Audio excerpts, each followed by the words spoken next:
morning air in Washington, D.C. was thick with anticipation.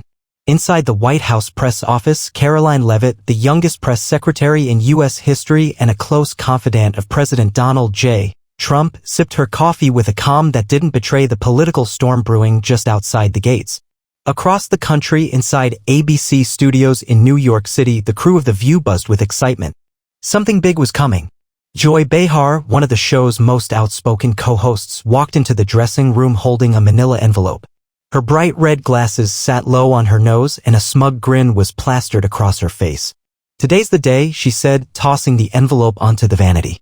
"This email is going to burn that smug little press secretary." Joy had received a leaked email from an anonymous insider claiming to expose unethical behavior by Leavitt. Something involving media manipulation, backdoor favors to conservative outlets, and potential collusion with a now-defunct super PAC. If true, it could spell massive trouble for Leavitt and embarrassment for President Trump.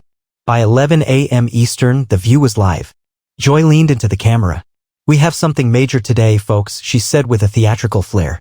A leaked email, yes, leaked, allegedly from the White House press secretary's inbox.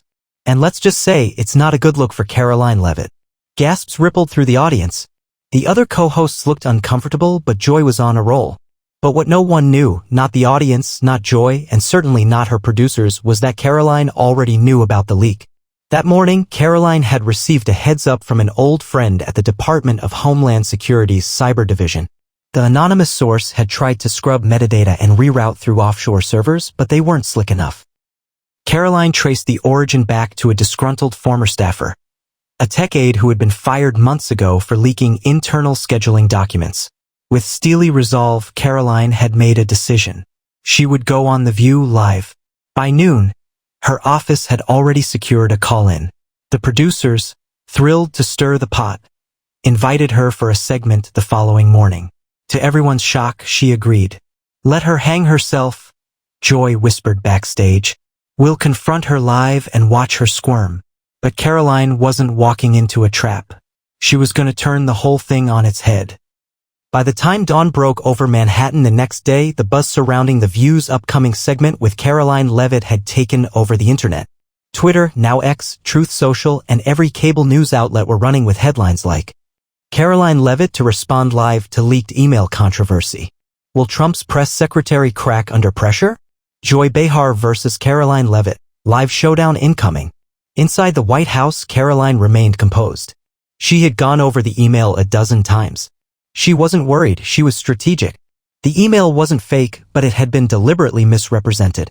It was an internal discussion between Karoline and two senior media liaisons outlining how to counteract biased media narratives during the campaign season.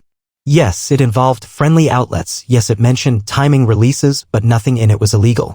In fact, it was standard media strategy. And she had nothing to hide. At precisely 11:37 a.m., Joy Behar turned to the camera with glee. "Well, America, joining us live from Washington is none other than White House Press Secretary Karoline Leavitt. Ms. Leavitt, I assume you know why we asked you on today." Karoline's face appeared on the large monitor behind the hosts.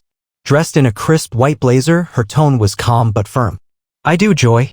And I think we owe it to the American people to be transparent, something I practice every day." Joy leaned forward. "Well, since you're all about transparency, maybe you can help us understand this." She held up the printed copy of the email like it was a smoking gun. "This email, allegedly from your official White House account, talks about planting stories, coordinating messaging with influencers, and discrediting reporters from certain networks. Sounds a lot like state-run media, doesn't it?" There were murmurs from the audience. Karoline didn't blink. "In fact, Joy, I'm so glad you brought this up," she said. "Because I have the entire email thread right here, and since we're live, I'd like to read it. Every word." The producers scrambled. Joy's smirk faltered. That won't be necessary." But Karoline continued, undeterred. Subject line, "Upcoming press strategy for Q4 media cycle," dated February 9th. The body reads, quote, "We need to be more assertive in correcting misinformation coming from partisan outlets. Let's prepare talking points for the president's truth-telling surrogates and ensure the facts are clear." End quote. She flipped a page. Next part, quote, "Coordinate with legal to ensure any pushback is within ethical boundaries." We don't silence anyone. We just need to make the truth louder. Karoline looked directly into the camera now. This is not a scandal. This is transparency. What you tried to spin into a conspiracy, Joy, is simply a plan to make sure Americans aren't misled by headlines that are more opinion than fact. The studio fell silent. Joy stammered, but what about the line where you said to blacklist dishonest journos? Karoline turned another page. That line, she said, was quoted from a journalist who wrote that about us. I was citing it in context. And here, she lifted a printout, is the journalist's article it came from. Would you like me to read that part too? The camera cut awkwardly between the hosts, whose expressions had gone from triumphant to confused. The audience began to clap. Slowly at first, then louder. Then, in a move no one expected, Karoline said, "And Joy, you didn't leak that email." "I did. I wanted to see how you'd handle it. I figured if you twisted it, I'd have the chance to clear it up live. You played your part." Joy's jaw dropped. The air inside the View studio felt heavier than usual. The kind of tension that only came when the tables were completely turned. Joy Behar, usually the queen of cutting comebacks, sat stunned, fingers still clenched around the paper she thought would destroy Karoline Leavitt. But in less than 5 minutes, Karoline had read the entire email live, clarified every word, and then, like a master strategist, revealed she was the one who leaked it in the first place. Joy tried to regain control. "Well, it's still manipulative," she said, forcing a chuckle. "You played the media. You baited us." Karoline didn't miss a beat. "No, Joy. I tested a theory. I wanted to show America that some in the media no longer report facts, they report feelings and framed narratives. You didn't ask me for comment. You didn't verify. You went for blood. And it backfired." The audience clapped again, this time with whistles and shouts of "Go Karoline." Even Alyssa Farah Griffin, one of the co-hosts who typically clashed with the Trump administration, leaned in and said, "I gotta admit, Karoline, that was a bold move." Karoline smiled. "It's easy to be bold when you stand in truth." By the time the segment ended, hashtags were trending across every platform. Hashtag Karoline claps back. Hashtag View exposed. Hashtag media trap. Hashtag Joy got played. Fox News ran with it immediately. Tucker Carlson, back with a vengeance under the new Trump administration, opened his evening show with, "Karoline Leavitt just gave the masterclass on how to take down biased media without raising her voice. This wasn't just a defense. It was a power play." Even CNN, caught off guard, had to admit during a panel discussion that Karoline's move was unprecedented political theater, that may have outplayed The View at their own game. But what made the moment legendary wasn't just that Karoline defended herself. It was that she flipped the narrative before it could even take root.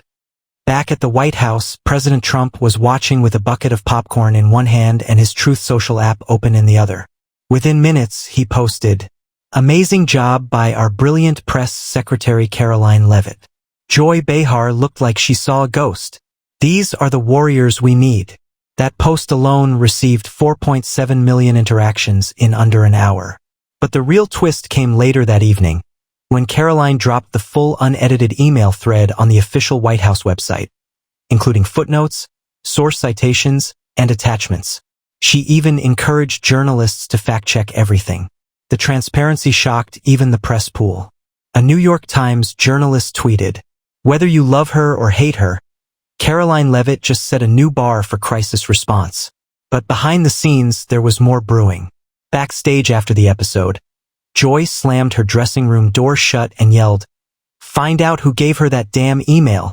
Her producer hesitated. She did. She leaked it herself." Joy stared. "She what?" "She told the public live. Said it was bait. To see if you'd spin it."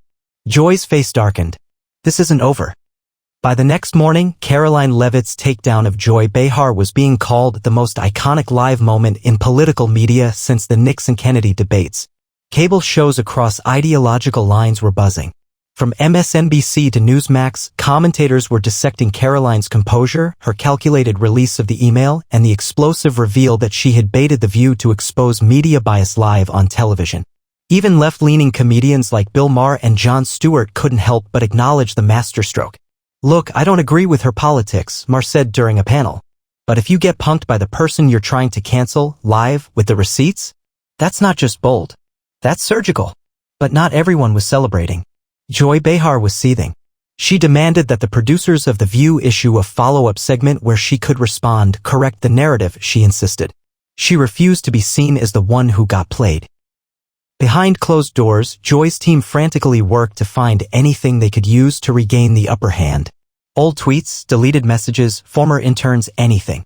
Their desperation led them to a single photo, a blurry image of Karoline, years ago at a college fundraiser where a conservative group had been accused of using funds from a now-defunct PAC under federal investigation.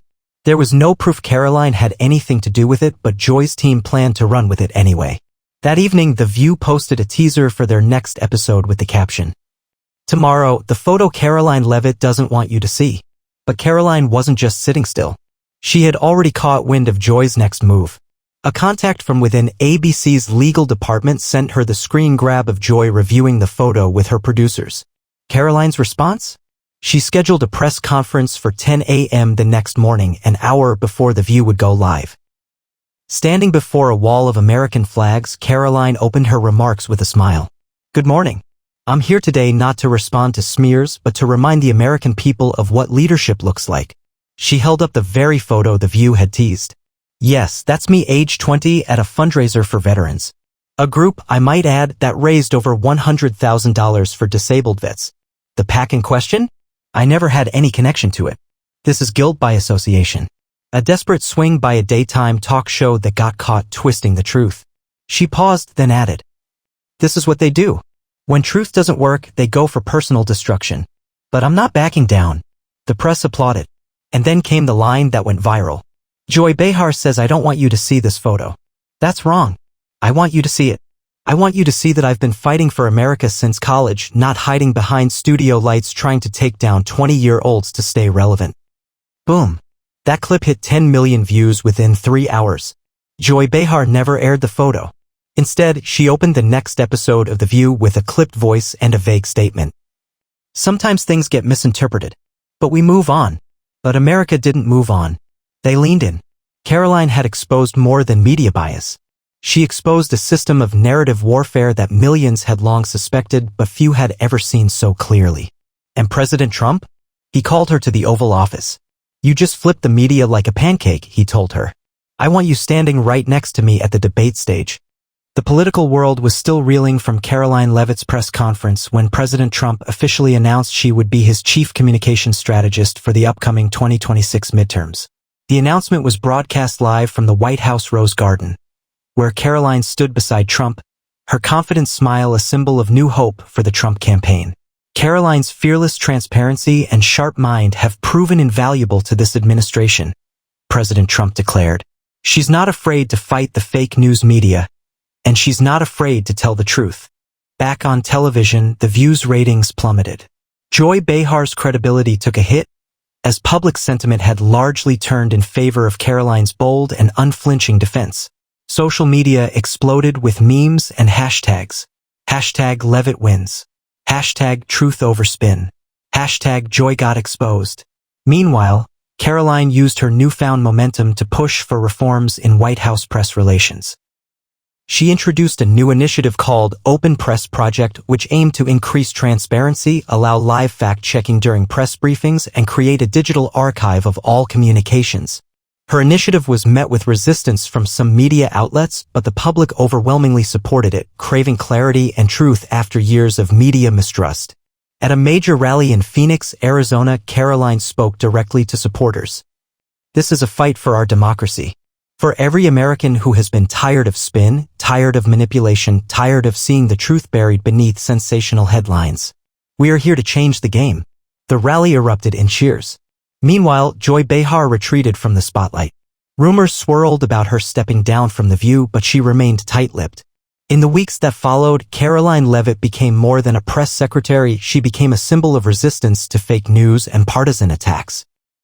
Political analysts began comparing her to legendary media figures who had changed the course of history by simply standing firm and speaking clearly.